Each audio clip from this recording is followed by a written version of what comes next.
श्रीरामेश्वरम्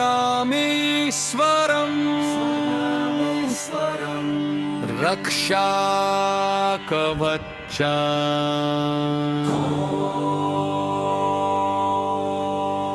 ॐ नमो भगवते राघवेन्द्राय महादेवाय च। लेखरञ्जनस्य रचितं रामेश्वरम् महादेवं कवचम्। येन सर्वे भयाः विनश्यन्ति, सर्वे दुःखाः नश्यन्ति। एतत् पठित्वा सर्वदा शिवस्य संरक्षणं प्राप्नुयात्।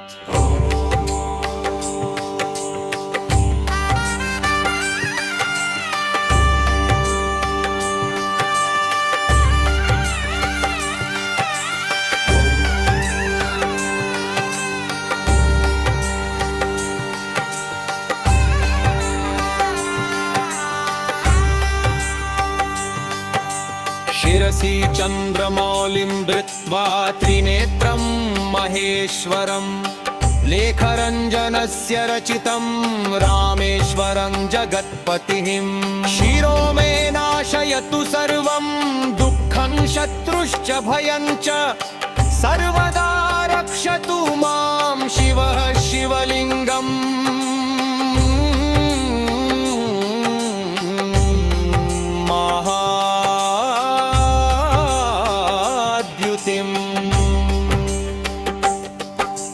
त्रिनेत्रं तेजोमयं च सर्वशत्रुविनाशनं, रामेश्वरं महादेवं लेखरञ्जनस्य रचनं। नेत्रे मे ज्योतिर्मयं भवतमो नाशयतु सर्वं, शिवस्य कृपया सर्वदा रक्षतु मां भयाद्यत्। गङ्गाधरं महादेवं कण्ठे धारयामि सदा, लेखरञ्जनस्य कवचं च सर्वशत्रुविनाशनम्। कण्ठे मे नाशयतु सर्वं विषादं दुःखं भयं च, रामेश्वरं महादेवं रक्षतु मां सर्वदा।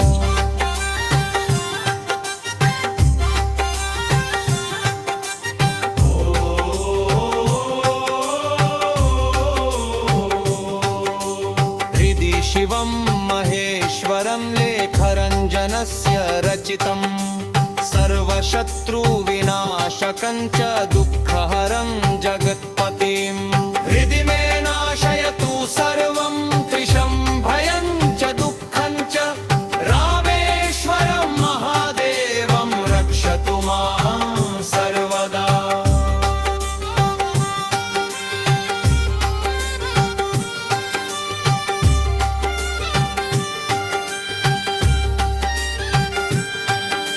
त्रिशूलं धारयन्तं च लेखरञ्जनस्य कवचं, भुजेषु मे सदा भव